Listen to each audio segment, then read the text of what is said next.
જય માતાજી. જય માતાજી, જય માતાજી. મારે આપડા ભાઈ નો વ્યવહાર કરવાનો છે, પણ હવે હું કોણ જાણે નડતર થાય છે ને કઈ વ્યવહાર નથી થતો એનો. કેવું ગામ છે? કુળદેવી ક્યાં છે? ખોડિયારમાં તો હવનું ભલું કરે, કાંઈ વાંધો નહીં. ચૈતર મહિનો હાલે છે, તમે હવન કરાવી નાખજો એટલે ટૂંક સમયમાં તમને સારા સમાચાર મળી જશે.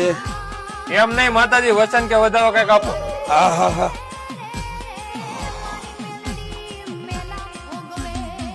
વધાવો છે માતાજી, વધાવો છે. કાંઈ વાંધો નહીં. તમારે 7.5 બુધવાર રહેવાના થશે અને ટૂંક સમયમાં તમને સારા સમાચાર મળી જશે.